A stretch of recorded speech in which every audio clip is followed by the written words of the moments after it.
Hello, friends and family of Iron Sharpens Iron Council. This is Trey here, and today we're going to have more of an open discussion. I'm not going to so much show a lot of research today. I'm going to show you some, obviously, but what this video is intended to do is to give you an overall big picture. So if you've been watching my previous videos, I've kind of given you bits and pieces of the puzzles, but this is to kind of bring all those pieces together to kind of give you my hypothesis and how things work from point A to point Z in a nutshell. Now, everything is evaluation, evaluation, evaluation. So when we're talking about what our government does, learn government, how do they work, what are they trying to accomplish, things like that, I'm going to give you a nice big A to Z overview so that you have better comprehension of what we're actually working with here. So to do that, we have to understand that there are systems in place, computer systems, actual data systems that are designed for our so-called actors, police officers, CPS agents, so forth and so on, to evaluate the behavioral pattern of communities. And that's basically what the grant system is for. So those grants that the federal government give to the various agencies and departments are not to take away your kids. It's not to put you in jail. Those grants are given to the states in order for the states to develop technology and improve their practices as far as how they deal with people in the public. So it's really about technology more than it is about anything else.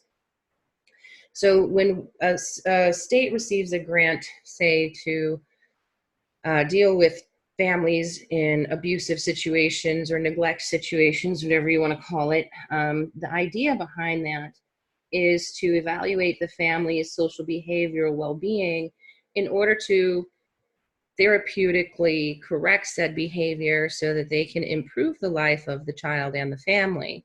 This is what they're getting paid to do, not to repossess your kids. And even the police through community-based policing, and your courts, which is community-based adjudications. So all of this is to gather intel about the community's basic practices and then to improve the community's practices through intervention based on these systems that evaluate how you're behaving. So they do also use these systems to evaluate how our officers and our actors are behaving, but the difference between the way they work these systems is that the government agents and actors and departments evaluate themselves, and they also evaluate the people, the citizens. Yeah, I know, kind of one-sided there. So these EI systems are, for them to apply correction and rehabilitation in order to avoid punishment. So the police force itself, what I'm looking at here is a thesis that was done by a university student in the criminal justice forum of study. And what this really goes over here and explains is that police power is really social control. That is their mission, right? They're supposed to control the social behavioral patterns of the people in order to maintain peace. So if you viewed my video on the broken window theory, it makes sense because that's what they do. They preserve the peace, hence the term peacekeepers, peace officers. So in order to maintain peace, we have to, as a nation, as a police officer, so forth and so on, we have to keep the public at a peaceful place where they're not civilly unrested, because civil unrest will lead to civil war or civil protests, and that's not what they want to do. So they have to keep the peace by assuring that the behaviors of other people don't impair the peace and tranquility of the other groups. So everything about, like, if, back in the day you have people that used to drink on the streets, well, we have to remove them because they're an eyesore, right? So if a bunch of the people in the community are sick of looking at Crazy Ray drinking his beer in his little brown paper bag and they don't like it, there's no crime being committed by Crazy Ray, but we got to remove him just because we need to keep the peace so that people in the neighborhood won't get upset by his presence and start complaining. This is worldwide. This is not just community-based. So when we think about world peace, it's the same sort of objective.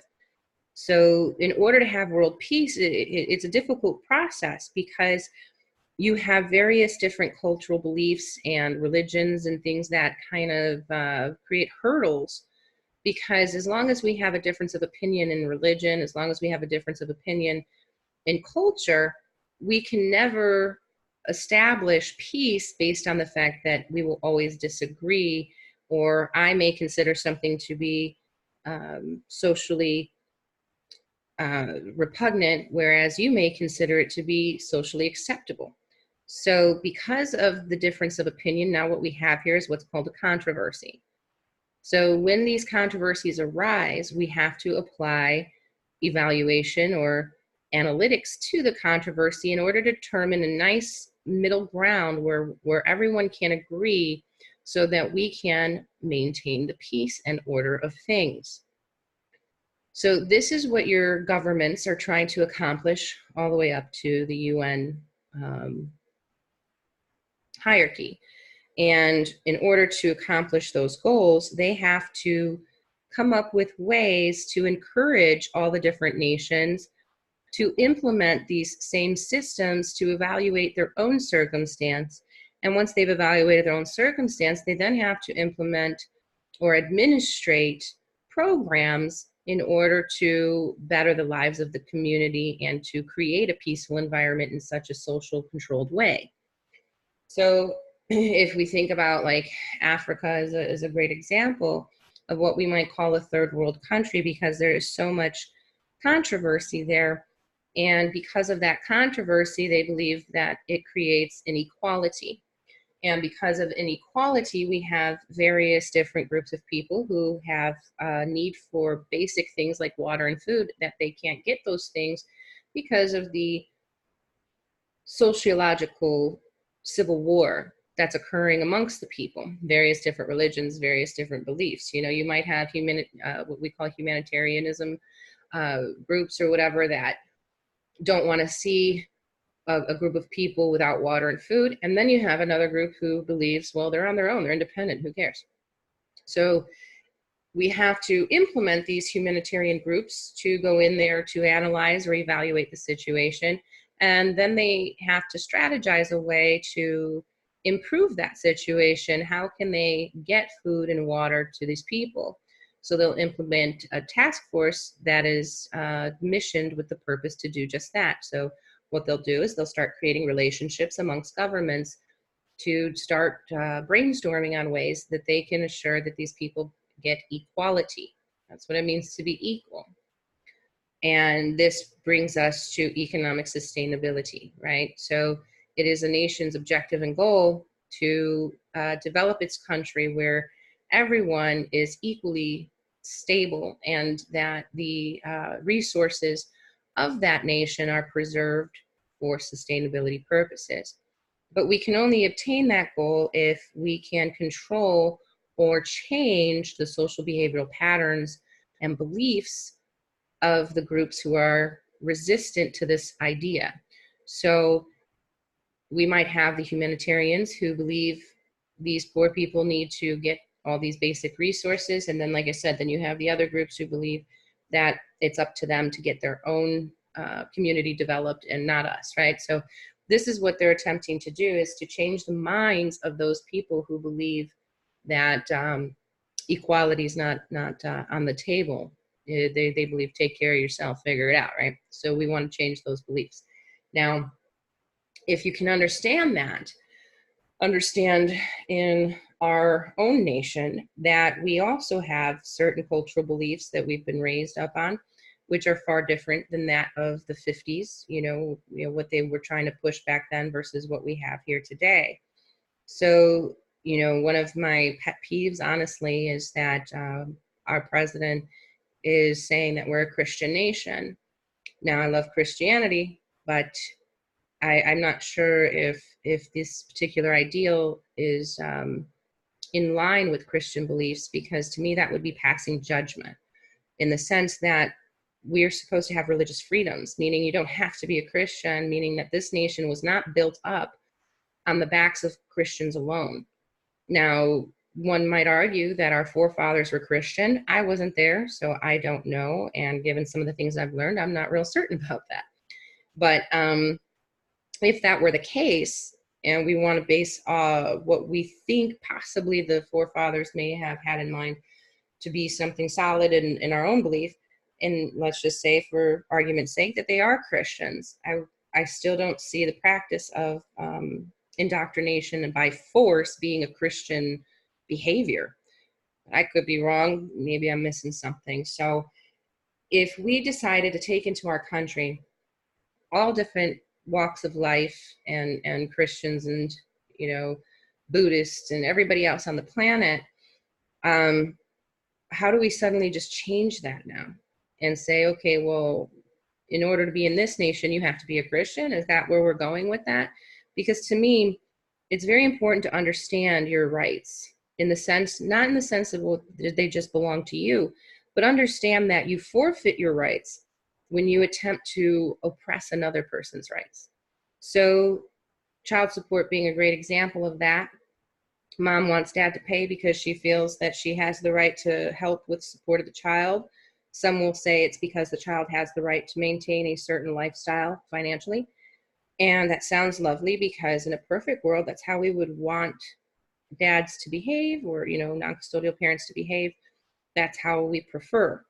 But that's just a preference. That's just a social idea, a political idea.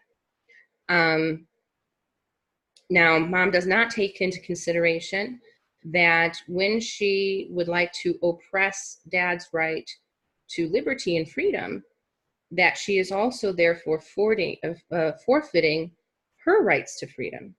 If you want to oppress his, you equally have to oppress yours. So now that means if you want dad to provide financial support to the child, you also therefore have to forfeit a portion of your rights to the child with time and decision making, intellectual. So dad now has the right to visit. He has the right to say yes or no when you want to choose a religion. He has the right to say yes or no when you want to put the child in school or do certain curricular activities, whatever. So you are literally forfeiting your own rights when you seek out the oppression of another based on what feels good to you personally. And this is a really hard thing to accept, because this really genuinely is accountability of your own actions. You know, we have to take into consideration that it takes two to tango, right? So when a woman, or, you know, and I know that there are women out there who are on the same opposite side of these things. I'm just using this as a general statement. But so when a woman decides to engage in procreational activities with a partner, we don't take into consideration that as that is occurring, they are both mutual willing parties and both know the consequences that a child may be produced by irresponsible behavior during that act, right? So all of us know that. Definitely no one here is ignorant to that fact. So now that we all know that, the difference between mom and dad would be that mom knows what her financial capabilities are. She knows what her financial circumstances are. If dad is a casual or temporary affair, he may not know what her financials are. And if she doesn't tell him, then why should he ask, right?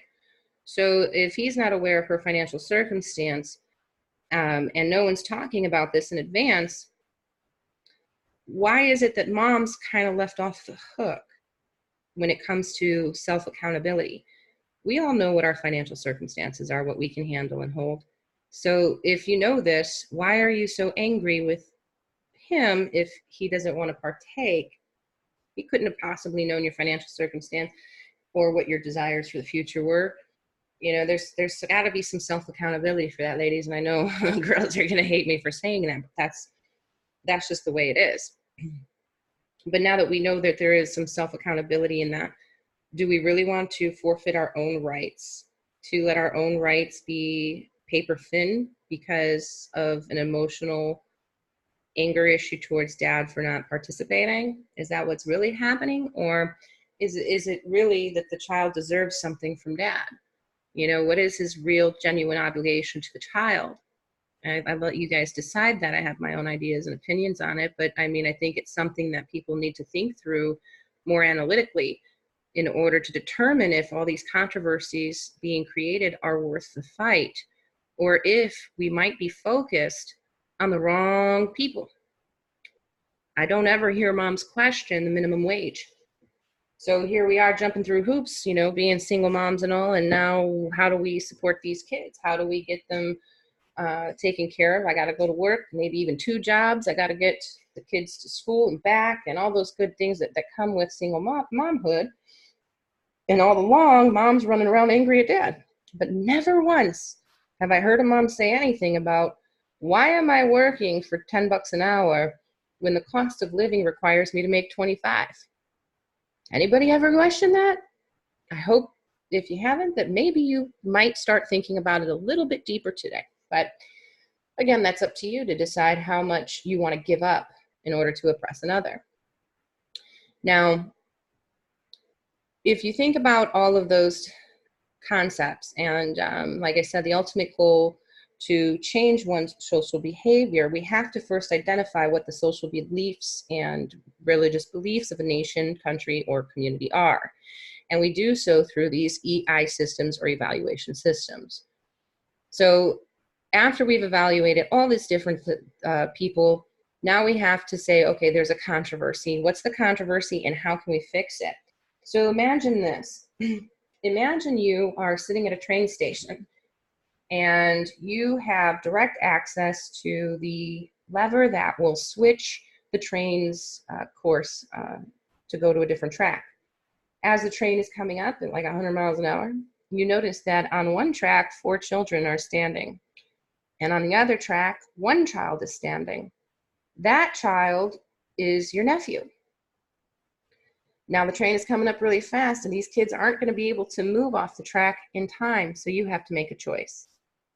Do you pull the lever and change the course of the train to avoid the nephew you know and run over the 4 kids? Or do you flip that switch and run over your nephew because he is only 1 and this quick decision can save 4? So this is the concept, or the basic principle idea of government. Do we save 1 child or do we save 4? And sometimes we have to make really hard decisions, especially if there is personal conviction in that decision. And this is always for them going to be, or it's supposed to be, you know, according to them. I'm sure it doesn't work this way, but technically speaking, it's supposed to be that they're supposed to choose the 4 kids' survival over the 1, regardless of any personal convictions. This would be collateral damage. So when they're making these big decisions, heads of state and whatever, this is how they're supposed to be analyzing. If we think of it from that perspective, it can kind of change the way we address some of these issues that we're getting strung up in.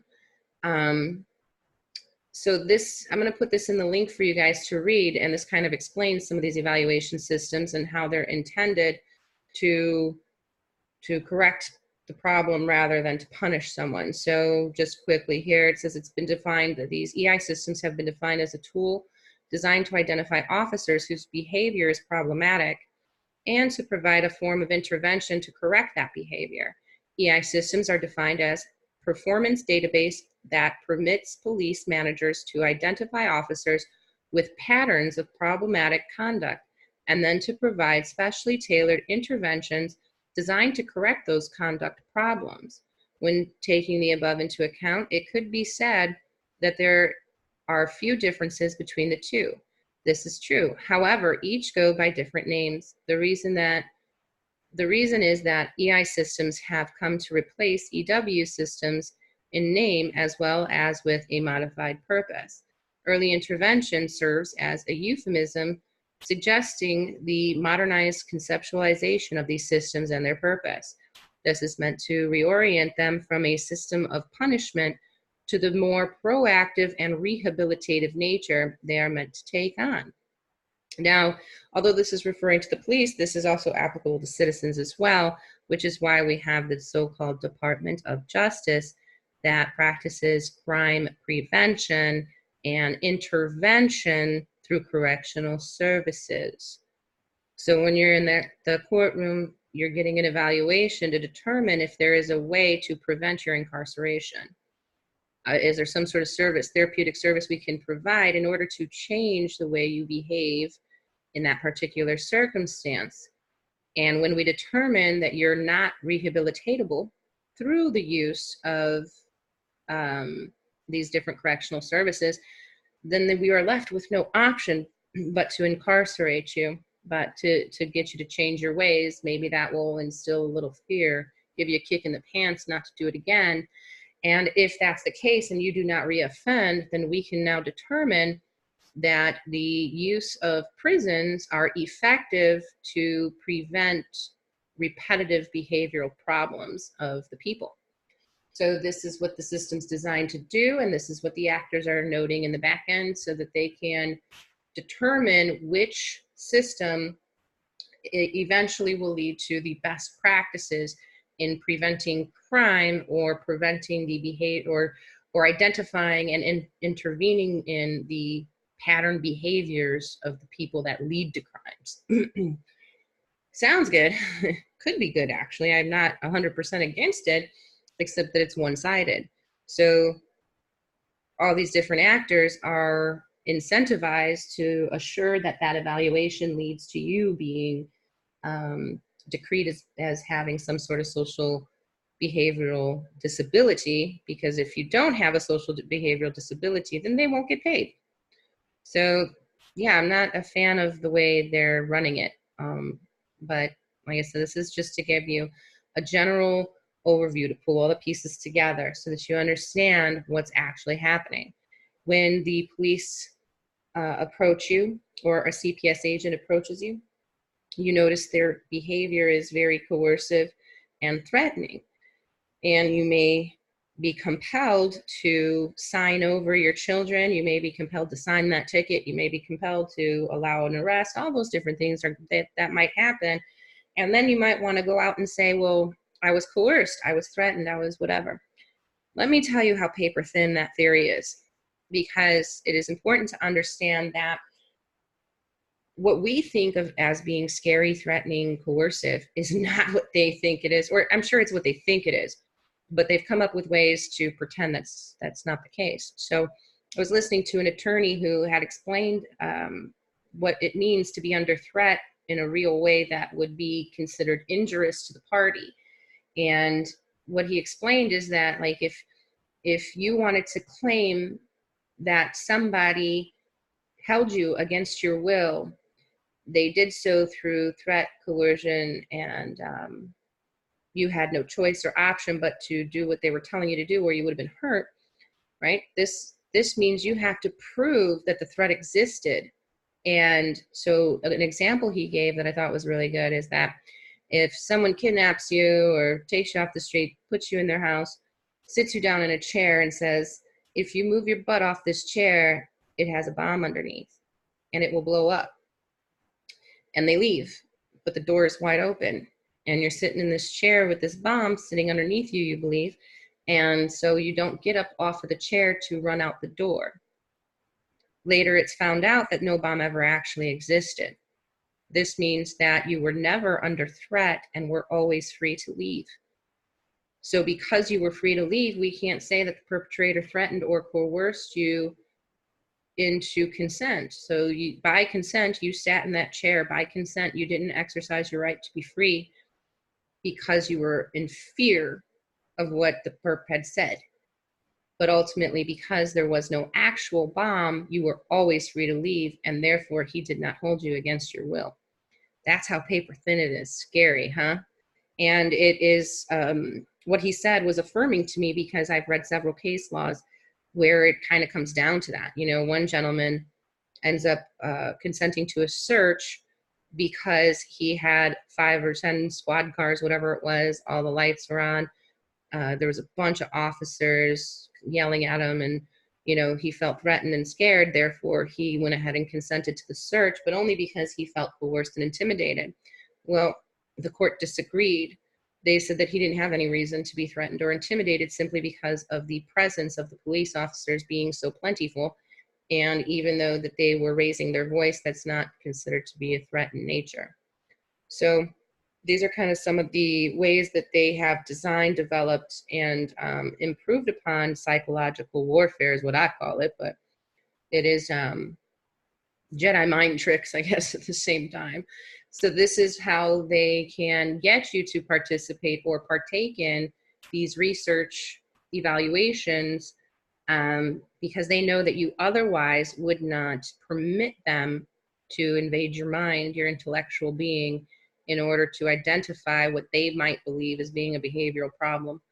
And I did a video prior to this one where there is a university community-based participatory research scientist. I don't remember what her position was, but she also explains in there they want to do a research project over the Indians having a meth problem, and they won't participate in that. They don't want to be bothered. They don't want you in their brains. They don't believe in it. It's not their culture. So she knows this. Everybody knows this. So what they do next is they engage the community's leaders. And then when they engage those leaders, they offer them incentive to assist them in gathering said research. So the leaders then will allow the police departments to enter into a contract with the organization so that they can conduct said research in order to encourage the Indians to participate where they otherwise willfully would have not. So that is a little bit more detail in my previous video. You can watch that if you want to know a little bit more about it, but there's a reason behind all of this. So an interesting concept or word I've never really heard, not put together before, comes down to cultural genocide. Now, we think of genocide typically as being physical. You go into one country, nation, goes into the communities and starts pillaging and raping and murdering people and destroying their stuff. But this is not always the case when it comes to genocide. Genocide can be psychological or social in nature. So we'll kind of go over that a little bit to break it down for you here. Ethnocide means that an ethnic group is denied the right to enjoy, develop, and transmit its own culture and its own language, whether collectively or individually. This involves an extreme form of massive violation of human rights, and in particular, the right of ethnic groups to respect for their cultural identity. That's ethnocide, which is basically when we talk about what Hitler did, that, against the Jews, he convinced everyone to be afraid of the Jews, similar in nature to what we do today about Muslim. So, he created an environment by which the Germans thought that the Jews were going to do something horribly harmful and hurtful so that they would buy in. And that's an actual term, the buy-in process. We first have to get you on board with our belief. And once you're on board with our belief, we can then move forward to push you into doing or participating in or agreeing with what our next steps are. So ethnocide is very much, you can look towards, like I said, towards Hitler to get a grasp on what that really meant, because he was trying to get rid of an entire ethnicity. It's also called ethnic cleansing. So that's what we think of when we think ethnocide. There are other ways to accomplish a similar goal, which would be cultural genocide. Cultural genocide of being a little bit different in the sense that it's more of a cultural cleansing than it is an ethnic one. Okay, so the precise definition of cultural genocide means contested. However, the Armenian Genocide Museum defines cultural genocide as acts and measures undertaken to destroy nations or ethnic groups' culture through spiritual, national, and cultural destruction. Some ethnologists, such as Robert Jolin, use the term ethnocide as a substitute for cultural genocide, although this usage has been criticized as endangering a risk of confusing ethnicity with culture. The term was considered in the 2007 United Nations Declaration on the Right of Indigenous Peoples and juxtaposed next to the term ethnocide. However, it was removed in the final document and simply replaced with genocide. So when we say genocide, it can include ethnocide and cultural genocide as well. So cultural genocide is really just about someone's religious beliefs, common practices within a community. Could just be that, you know, Polish people do things differently than Mexican people in various different ways, and Mexican people do things very different than, say, African people do in various different ways. We all have our own different cultural practice by habit and by learning from one another. And so if we wanted to commit cultural genocide, what we would do is we would start to change the customary practices of those cultures. So if we wanted to take over Mexico, but without conducting a war, a physical war upon them, we would start teaching them American culture and start to work on the children, because the children are easier to indoctrinate. So we might start saying things like, hey, we have this great program. You guys don't have access to schools in all areas of Mexico. So what we'll do is we will invest in Mexico's school system so that we can implement these schools. And then the Mexican children will begin to go to those schools and they will start to learn things like English. And that will get the beginning phases of the indoctrination, because eventually we will encourage everyone to learn English in that country because it's so awesome, it's so great, we'll blow it up, how wonderful it is. And eventually the children, generation through generation, may abandon Spanish altogether, and English may become the foundational language of that country. That would be a cultural cleansing all by itself without all the other details involved. So this is something that's not new. Okay, this has been practiced. You're probably more aware of it educational wise when we talked about what's it called, the Holy Wars. Back then, all the different religions were going at war because they wanted to push their own religious beliefs. So during the Crusades, this is what they were fighting over, was to be able to get the people of each of those different nations to adopt the beliefs of their particular religion. This picture here that I'm showing you is a residential school, is what it's called. And this school was aimed to eliminate indigenous language and culture and replace it with English language and Christian beliefs. Okay, so the idea of this is they would take these Indian children away from their families, sort of like what we do with foster care. And after removing them from their families, they would be placed into these residential schools, which is no different than a foster facility, in my opinion. If you look into it a little deeper, it's like a foster facility. And now they're going to teach them Christianity until the point they forget the paganism that their family and their culture was practicing. So when they've been removed, these little monsters been removed from their families, they are now vulnerable to this indoctrination. And it was the Christians' goals to change the religious beliefs of the Indian people, because they believed that paganism was evil. So they were doing a cleansing in this particular instance. This happens quite frequently, and then it's happened throughout history, and it still happens, obviously. I think we can all say this is happening today. So without getting too in depth, I mean, you hear a lot of people saying, they took the Bible out of schools, they took, religion out of schools. Well, I think that separation of church and state is important for this reason alone. However, I also believe that school intentfully is a very long day for a child. you know, they're too busy learning all this, you know, the basics. So when they get home, they're tired. They have homework that'll last until late night. So now you're going to ask the child to learn culture and religion at home. That's very difficult. If school was, say, half a day, you might still have an opportunity to instill your religion or your cultural beliefs in your child by the time they get back, if they didn't have, if they weren't so bombarded with homework and things like that. It's very important, I believe, that people instill their culture and their religion into their children, but we are so busy working and doing other things, and we're trying to keep up with bills because our wages are so low, we can't even keep up with the inflation, that we've abandoned our responsibility and our desire to teach our own children these very basic concepts.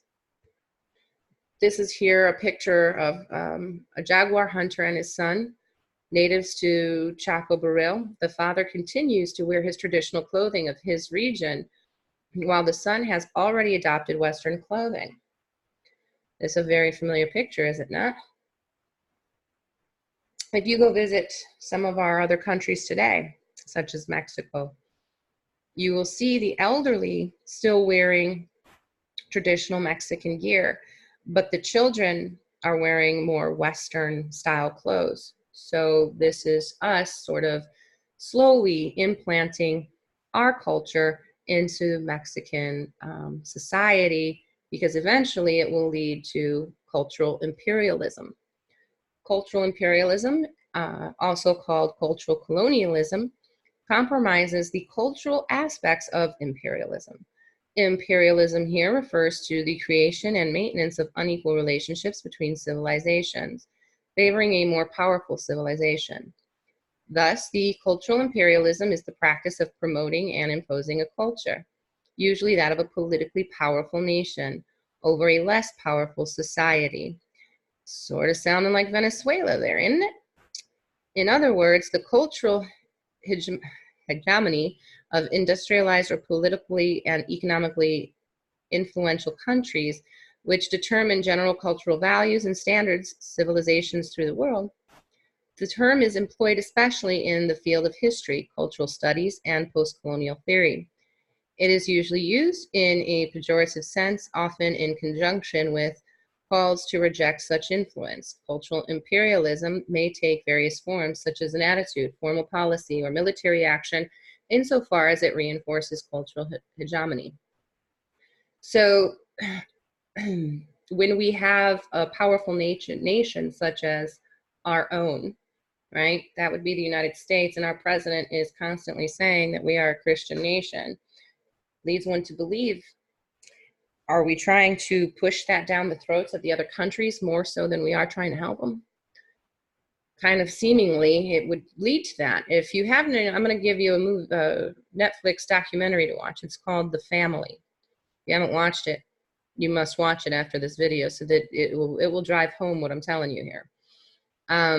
Through the movie tells you about is through the indoctrination, religious indoctrination of our senators and congressmen, taking in young men who have Christian beliefs. They take them up under the wing and basically make them believe that God has chosen them specifically to be placed into power, and therefore, by divine providence and various other religious beliefs, that it doesn't matter if they do anything wrong, because by divine providence, God allows for some evil to occur, as does our government, and that's why we have indemnity and immunity. Without evil, we can't weigh in the scales of justice to determine how to make things better, how to make things good. So once these young people have been taken under the wing of these, what I would feel to be extremists, religious extremists, the next step is to build them up, put them in a position where they actually go on religious missions to spread this word to the other nations. So normally we wouldn't contract with or do business with a genocide committing nation such as, say, Africa.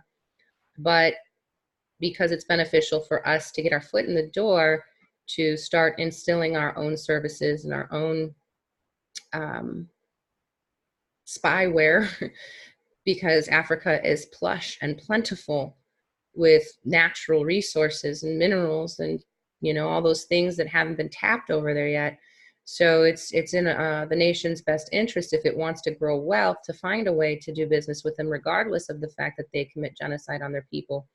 So what they'll do is they'll introduce this very same concept about divine providence and convince the leader there that it doesn't matter who he hurts because God allows for that to happen, and therefore he's chosen by God to do it. It's crazy. Again, I mean, watch it. This little particular show is very revealing. Again, it's a documentary. It's called The Family. So although the Oxford English Dictionary has a 1921 reference to the cultural imperialism of the Russians, John Tomlinson in his book on the subject writes that the term emerged in the 1960s and has been a focus of research since at least the 1970s.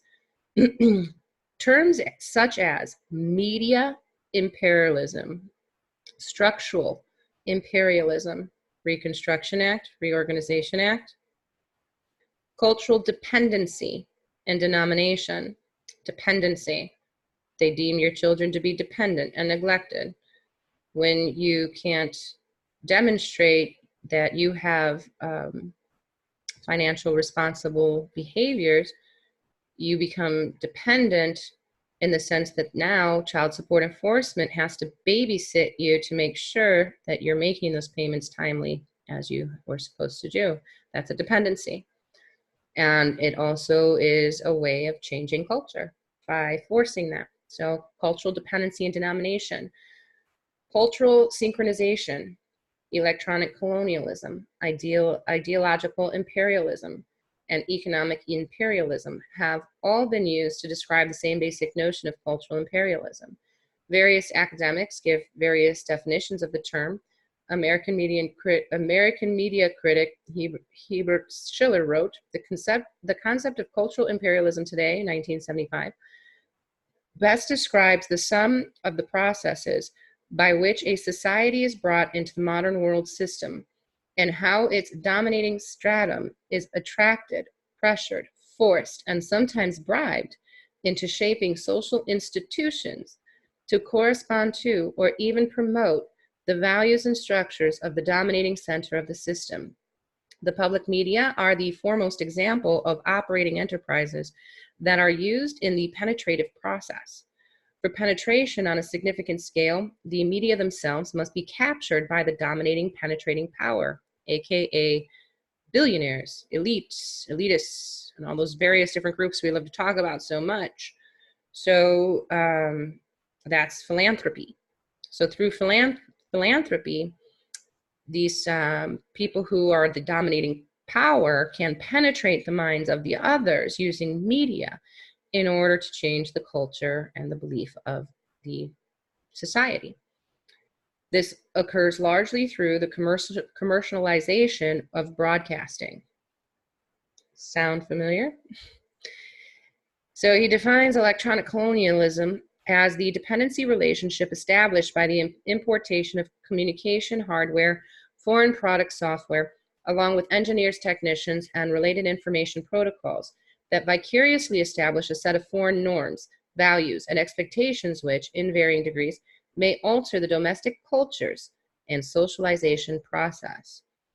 Sunam Lee observed that communication imperialism can be defined as the process in which the ownership and control over the hardware and software of mass media, as well as other major forms of communication in one country, are singly or together subjugated to the domination of another country with deleterious effects on the indigenous values, norms, and culture.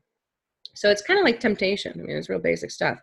You have a culture, like I said, in Mexico that did things a certain kind of way. We introduce our products, services, and pretty atmosphere into their media, and we create a desire now.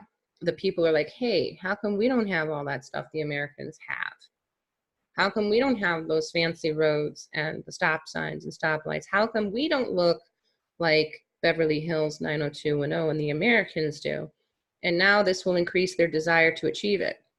And they will start to become a little bit on, you know, like us, you know, a little greedy to say, hey, I want those things too. And it is a gradual process, but eventually they will start mimicking the culture of America by wearing the same clothes, wanting the Nike gym shoes that they otherwise would not have known existed if they hadn't seen the media advertisement.